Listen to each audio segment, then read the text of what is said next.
Influenza is a highly transmissible viral infection that can primarily affect the upper and lower respiratory tract. It spreads via aerosols and directly infects the respiratory epithelium, causing inflammation. If you suspect influenza, you should determine whether your patient has a high risk of complications and perform viral testing to confirm the diagnosis and guide treatment decisions. Now, if a patient presents with signs and symptoms of influenza, you should first perform an ABCDE assessment to determine if they are unstable or stable. If they're unstable, begin acute management. First, stabilize their airway, breathing, and circulation. Next, obtain IV access and put your patient on continuous vital sign monitoring, including heart rate, blood pressure, and pulse oximetry. Provide supplemental oxygen if they're hypoxic to maintain oxygen saturation above 90%.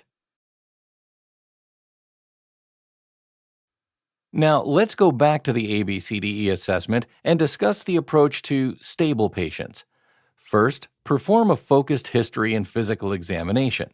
Your patient may report a sudden onset of fever, chills, myalgia, malaise, and headache. Additionally, local inflammation can result in dry cough, sore throat, and rhinorrhea. Your patient might also report exposure to a possible influenza contact within the previous 1 to 4 days, especially if there's high transmission of influenza in the community. Physical exam may reveal non-purulent conjunctivitis, diaphoresis, and pharyngeal erythema, as well as abnormal lung sounds such as crackles, rhonchi, or wheezing. At this point, you can suspect influenza. So, your next step is to assess whether your patient presents with high-risk features. Individuals are considered to be at high risk if they have chronic medical conditions like diabetes, obesity, or heart disease, or if they are immunocompromised like those with HIV or an organ transplant. In addition, certain populations are at higher risk, such as patients who are pregnant or less than 2 weeks postpartum, and those over the age of 65. Finally, individuals with severe or progressive symptoms, as well as patients who are currently hospitalized or living in a chronic care facility, are also at high risk for influenza complications. Okay, now let's first consider patients who have no high-risk features. Your next step is to start supportive care, including the use of antipyretics as needed, promoting rest, and adequate hydration. Then, determine if testing for influenza will change your clinical management.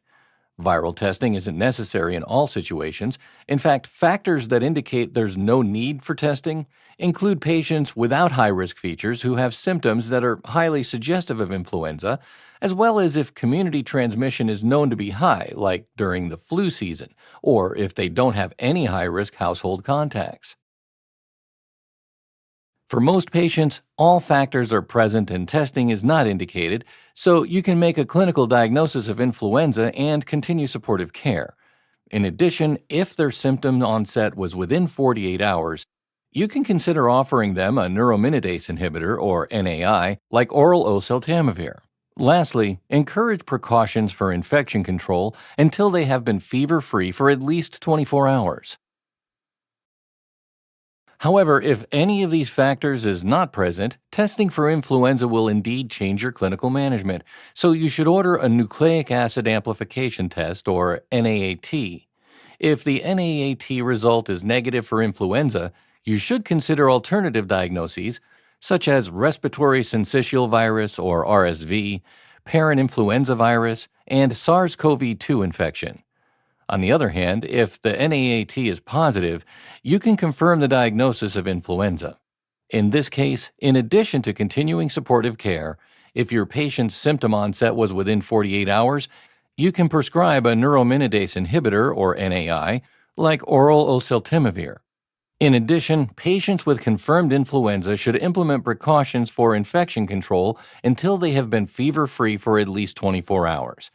This includes standard precautions like hand washing, as well as droplet precautions like isolation or wearing a face mask. All right, so now that we've reviewed what to do with a patient with no high-risk features, let's go back and talk about those who have one or more high risk features. The first thing you should do is obtain a nasopharyngeal specimen and send it for NAAT, or if your patient is hospitalized, you might order a polymerase chain reaction test, or PCR test for short. Start your patient on supportive care and an empiric NAI immediately, so don't wait for the lab results. You can give oral oseltamivir, inhaled zanamivir, or a single dose of IV peramivir and consider hospitalization for patients with severe signs and symptoms. Here's a clinical pearl. NAIs work best when given within the first 48 hours since symptom onset, which is why that's the recommendation for patients who aren't at high risk. However, in patients with high-risk features, influenza can be so deadly that an NAI can be tried even if it's been more than 48 hours since symptom onset. Next, assess the results of viral identification testing once they are available. If your high-risk patient's NAAT or RT-PCR is negative for influenza, discontinue the NAI and consider alternative diagnoses, such as RSV, parainfluenza, or SARS-CoV-2 infection. On the other hand, if the NAAT or PCR is positive, you can confirm the diagnosis of influenza. In this case, continue current management with supportive care and the NAI, and encourage precautions for infection control until they have been fever-free for at least 24 hours. Next, evaluate your patient's response to treatment after 3 to 5 days. If their symptoms are resolving, there is an adequate response, and you can continue supportive care until the patient's symptoms completely resolve.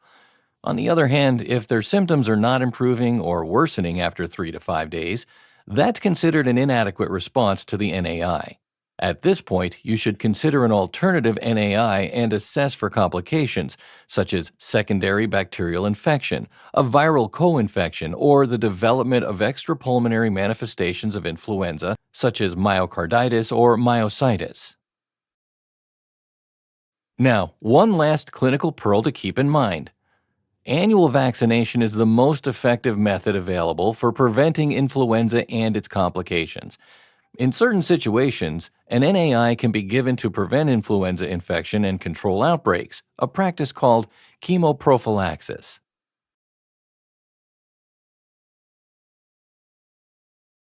Pre-exposure chemoprophylaxis is recommended throughout the entire influenza season for high-risk patients who are unable to take the vaccine, as well as patients who have had an organ transplant in the last 6 to 12 months.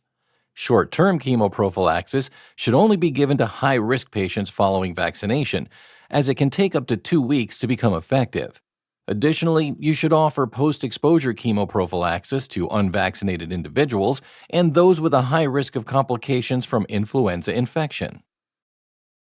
All right, as a quick recap, influenza is an infectious viral illness that primarily affects the upper and lower respiratory tract.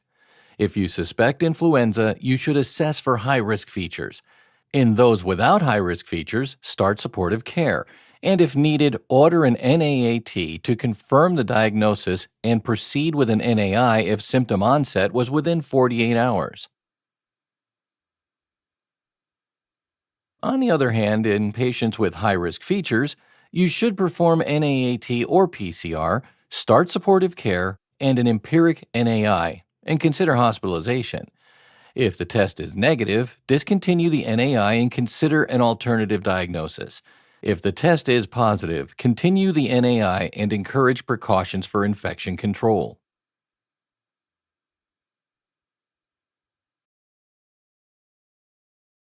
Next, evaluate your patient's response after 3 to 5 days. If there's an adequate response, continue supportive care.